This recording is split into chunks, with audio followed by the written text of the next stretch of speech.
오늘은 샤인마스카트의 생리장애에 대해서 자세하게 말씀드리겠습니다.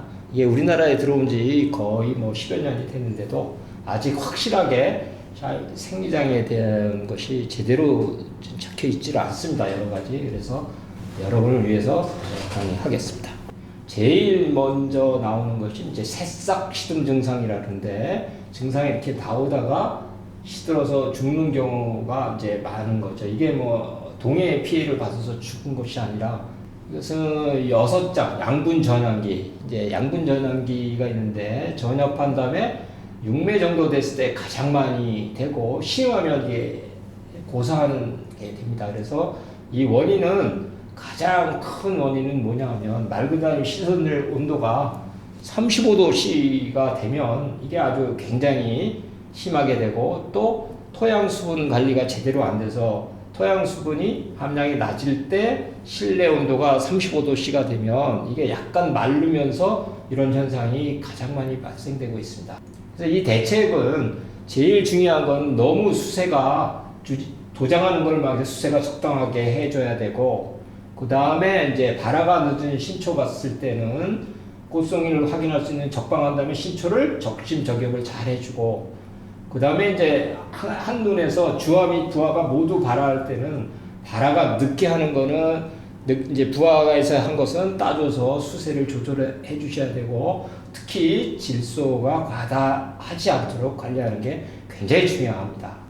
모자이크 모양에 대해서 일부 이건 여태 확실한 견해는 없습니다. 일부 사람들은 바이러스성이라 그러고, 일부는 이것의 특징이라 그러는데, 현재 우리나라에 이런 증상이 굉장히 많습니다. 왜냐하면 이 샤인마스카트는 아직 바이러스 프리된 대목을 여태 쓰지 않기 때문에 이게 굉장히 많은데, 그래서 이것도 6, 7장부터 많이 돼서 이게 얼룩얼룩하기도 하고 모자이크처럼 됩니다. 지온이 15도 미만인 상태에서 고온 관리, 일찍 하우스를 씌우면 이제 이런 증상이 많이 이제 발생하고 있는 거죠. 그 다음에 이제 발화라는 게 싹이 나온 다음에 밤의 온도가 18도 이상 되면 이런 발생이 엄청 많이 됩니다. 그래서 이 대책으로는 야온을 좀 낮게 관리를 하셔야 됩니다. 너무 일찍 더워져도 밤의 온도가 15도에서 10도씨 정도 하고 18도씨 이상 되면 이게 아주 굉장히 문제가 많이 되고, 특히 나중에 굉장히 더워졌을 때도 지금 비가림대의 내부가 30도 미만이 돼야 되는데, 이것이 우리나라의 지금 샤인마스카트에 비해서 제일 문제가 되는 대목입니다. 그 다음에는 요새는 이제 어려운 증상들이 많이 나왔습니다. 이게 꽃봉우리 흑변 현상이라 해서 꽃이 피는 이것이 까맣게 돼서 이상 증상을 나타내는 이런 여러 가지 현상이 지금 많이 나오고 있고, 농가분들도 많은 질문을 저한테 하고 있습니다.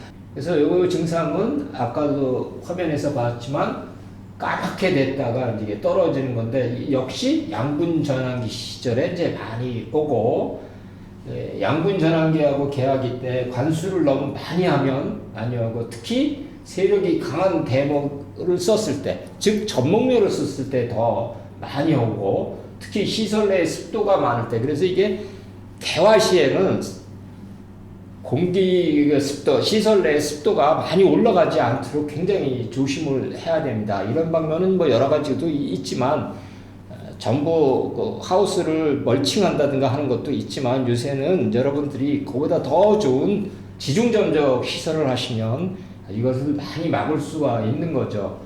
이 토양 수분 관리에서 습도를 맞춘다는 것은 그 이전에 물을 주고, 아니면 아까 같이 멀칭을 한다든지 지중점적을 한다든지 이런 상태를 하면은 이제 많이 막을 수가 있는데, 지금 온도가 자꾸 기온이 올라감에 따라서 많은 증상이 나옵니다.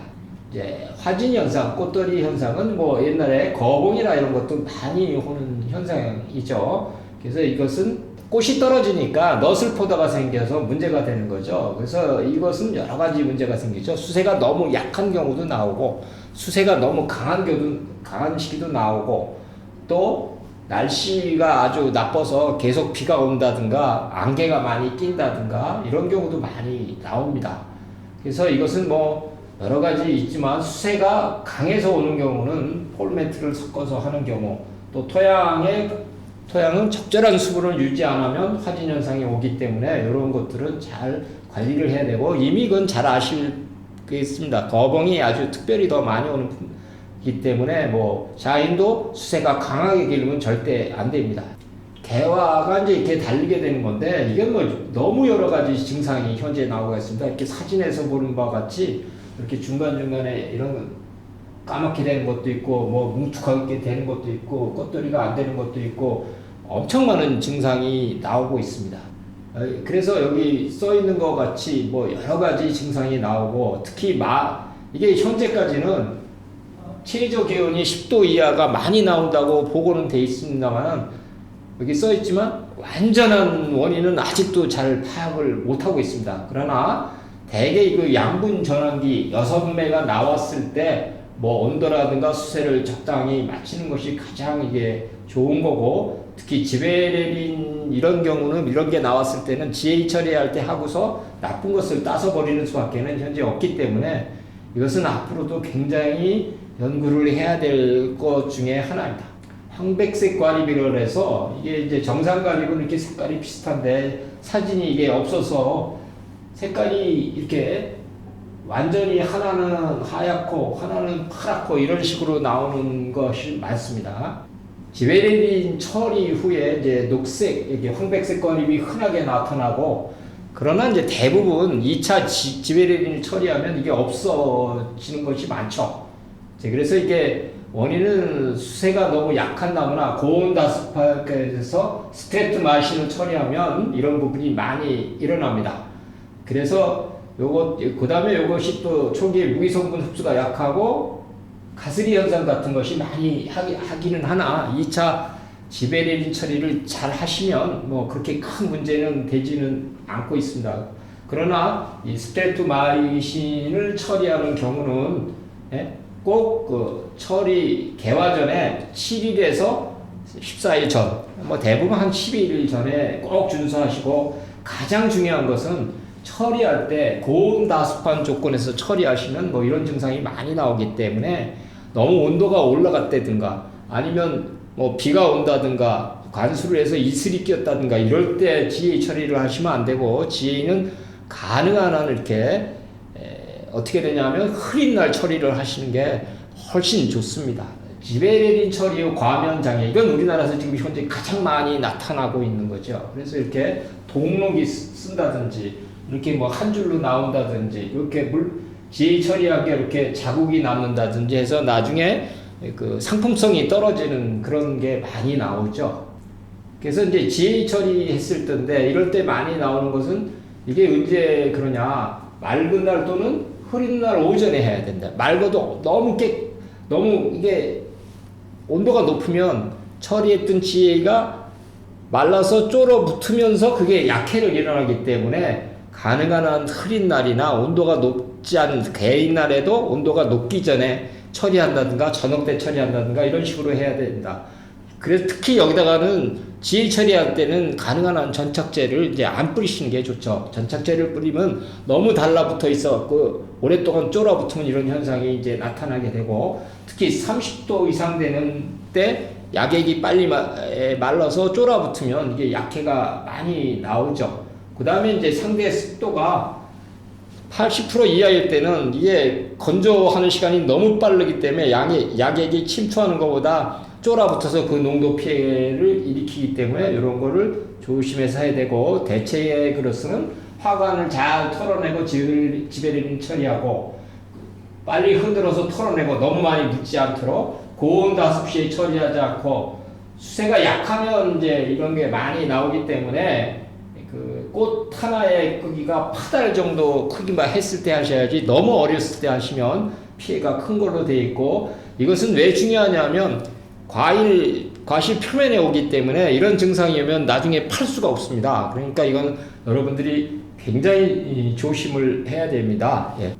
이제 미숙리 포닙증이라 그래서 원래 사진은 이런 것뿐이 없어요. 지금 책에는. 그러나 제가 인터넷을 통해서 보니까 이렇게 중간중간에 하얀 게 쓰는, 제대로 익지 않은 게 중간에 끼는 이런 증상들이 이제 많이 나오게 나오고 있습니다. 증상은 뭐 여기 마찬가지로 결실기에서 과실 연하게 과방 전체에 나타나고 만개 15일 처리 후에 일시로 정지하거나 광택이 없어지는 증상이고, 당도가 18% 이상이 이르면 비대는 건전과립의 3분의 1 정도로 현저히 떨어집니다. 그래서 이게 이제 어떻게 해야 되냐, 일주당 몇 석이 단위에서 발생하면 10% 이상 발생을 드는 거 일명 돌포도라고 해서 탁탁하게 돼서 한 10% 내외가 팔 수 없는 게 나오기 때문에 이것도 굉장히 일본에서는 아주 중요하게 다뤄지고 있습니다. 발생하기 쉬운 조건은 어떤 때냐 하면은 양분의 이행이 현재 방해됨으로써 발생하는 것으로 보이는데, 과다 착과라든지 야간의 과다 습도, 토양 수분의 과다, 이런 데서 이제 발달하는 게 많기 때문에, 특히 우리나라 여러분들처럼 너무나 많은 양을 다루면 이런 증상들이 많이 나타납니다. 그 다음에 개화기 때 너무 물을 많이 주지 말고 적절하게 토양 수분을 관리하셔야 제일 좋고, 특히 야간 내에 습도 유지를 잘 시켜야 됩니다. 그래서 결과지를 많이 두면 습한 게 많이 남기 때문에 굉장히 적절하게 남기셔야 됩니다. 특히 이 과다 착과에 주의하셔야 됩니다. 이 이유도 너무 많은 수량을 착과시키면 당도에도 문제가 있고, 특히 요새처럼 그 9월 20일이 자인의 숙기인데, 그 되기 전에 비가 많이 오면 과다 착과를 시키시면 더욱더 이제 익는 시기가 늦어지기 때문에 추석을 위해서 수확하기가 어려워집니다. 그래서 여러분들 특히 단맛도 감소하고 이러니까 이걸 반드시 잘 지켜주셔야 됩니다. 축가 증상은 뭐 거봉이라든지 대리깨 품종에 많이 나오는 증상, 이렇게 쑥 들어가고 이제 이렇게 나오는 증상이 많이 나오죠. 그래서 이게 이제 이건 뭐 거봉이나 또는 사백채 이런 데 굉장히 많이 나오는 걸로 되어 있습니다. 증상은 뭐 과립 변화기에서 30에서 50일경에 과립의 일부가 갈변해서 쑥 들어가는 현상이죠. 그래서 이것은 경액기 후기에 발생하는 증상을 갈색화되고 함몰되기 때문에 상품성이 없어서 아주 중요한 증상입니다. 원인은 뭐 품종에 따라 여러 가지 특성이 있지만은 제일 문제는 과일비가 왕성한 나무로 토양 수분이, 특히 쉽게 얘기해서 신초가 너무 강하면 물을 글로 뺏기기 때문에 과일에 있는 물이 이동돼서 많이 나타나요. 특히 질소 과다를 시키면 많이 일어나는 현상입니다. 그래서 많이 일어날 때는 주간에 일조가 많고 건조한 조건에서 부분적인 축가 현상이 나타나고, 낮 동안 흐리지만 기온이 높은 찌는 듯한 상황, 특히 습도가 높고 온도가 올라가면 이런 증상이 많이 나타납니다. 또한 경액기의 관수량을 너무 스프링클러 우리나라에 설치하셨는데 너무 많이 주시면 이러한 현상을 많이 나타나고, 특히 여러분들이 물 욕심이 많으셔서 토양을 너무 과습하게 만들면 이런 조건이 많이 나타납니다. 이 포도라는 것은 원래 가문 지방에서 나타난 작물입니다. 그래서 지금의 스탄자 붙은 나라에서 많이 재배가 되고 있습니다만은, 너무 물을 많이 주시면 뭐 포도나무가 견딜 수는 있지만 이렇게 여러 가지 생리장애가 나타나시기 때문에 조금 상당히 조심하셔야 됩니다. 대책으로서는 지벨베린 처리할 때 이렇게 지벨베린 25에다 폴매트 같은 거를 주셔야 이제 착과가 잘 되고 빨리 그게 됐을 때 되고, 관수량은 맑은 날에 뭐 한 2톤에서 2톤 내외로 주셔야지 한 번에 주실 때 너무 많은 것을 주시는 건 좋지 않고, 온도가 높으면 이런 현상이 많이 나타납니다. 흐린 날 관수를 안 하시는 게 좋다고 되어 있는 거죠. 왜냐면 흐린 날 관수를 많이 하면 이게 전부 위로 올라와서 습도를 많이 하기 때문에, 요새는 일부 농가는 송풍 팬 같은 것을 많이 설치해서 온도를 낮춰주고 환기를 잘 시켜줘야 돼요. 특히 그 우산처럼 되어 있는 바로 밑에 환기가 안 되면 거기 온도가 많이 올라와서 이런 현상들이 많이 이제 나타납니다. 그래서 이제 여러분들이 이런 거를 하는 것 중에서 요새는 산란광형 필름이 있습니다. 약간 좀 색깔이 들어가 있죠. 그러나 광합성을 할 수 있는 파장은 많이 들어오고 온도는 많이 안 올라가는 이런 것도 설치하셔야지만, 앞으로 우리나라의 기상이 굉장히 이제 올라가기 때문에 이런 거를 굉장히 조심하고, 물을 포도 재배하시는 데는 너무 많이 주면 안 되고 좀 아껴서 주실 줄을 알아야 됩니다. 과경 흑변 현상, 이거는 뭐 요즘에 좀 나타나는 현상이죠. 일본에서 여기 사진에서 보는 것 같이 바로 붙은 데가 이렇게 썩어 들어가는 현상으로 아주 한 번 걸리면 뭐 이거는 뭐 과경이 썩기 때문에 그거는 다 양분 이동이 안 되기 때문에 버려야 되는 겁니다. 그래서 이것이 일본에서도 상당히 많이 지금 나타나고 있어서 일본 농가들도 굉장히 걱정을 하고 있는 것 중에 하나입니다. 증상은 뭐 여기 보시는 것 같이 과경부가 있는 데가 흑변고사 되고 이렇게 되니까 양분이 안 움직여지니까 크지도 않고 심한 경우는 이제 이게 떨어져서 말라 죽는 현상이 생기는 거지요. 많은 것은 역시 만개 5, 60일경에 온도가 이렇게 40도. 그러니까 제일 제가 넘은 게 뭐냐면 제일 걱정하는 게 지금 비가림 하였는데 그 윗부분이 40도를 넘기기 때문에 이런 것들이 이제 상당히 이제 제일 큰 원인이 되고 특히 우리나라 이제 그 재배는 일본 사람들은 좀 비료나 이런 축분이라는 걸 거의 안 줘서 좀 나은데 우리는 과부mon이라고 생각하는 것은 이러니까 신초가 세지니까 증산량은 많아지는데 온도는 높고 이렇게 되니까 이게 이제 과일로 못 가게 돼서 나타나는 증상이거든요. 그래서 이게 너무 많이 주시면 안 됩니다.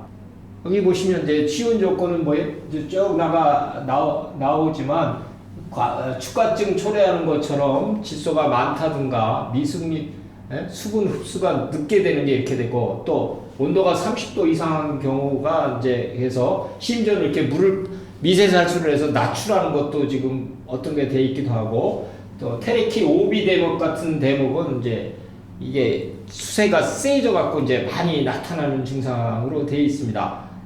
대책은 뭐 환기를 해서 온도를 낮추는 게 제일 좋고 수분 경합이 일어나지 않도록 적절하게 신초 관리를 해야 되는 게 제일 이제 좋은 방법이죠. 그래서 질소를 많이 주지 않고 수분도 적당히 유지가 되고 특히 세근의 잔뿌리의 발생이 많아야지만 이것이 제대로 필요할 때 증산량이 많아도 물을 잘 흡수하는데 우리나라와 같이 토양계량을 많이 안 하는 데는 새뿌리가 드물면 수분 흡수가 굉장히 떨어지기 때문에 이것을 많이 조심해야 되고 테이프나 또는 집 같은 거를 수반 아래 놓기도 하고 그것을 집어넣어서 잔뿌리의 활성이나 이런 것을 높게 해줘야 되는 거죠. 그 다음에 이제 덕 위에 우리는 비가림이죠. 비가림 위에 온도를 낮추려면 뭐 미스트 시설을 하면 좋겠습니다만 경비가 뭐 수월찮게 들어가죠. 그래 많이 내려가지는 않지만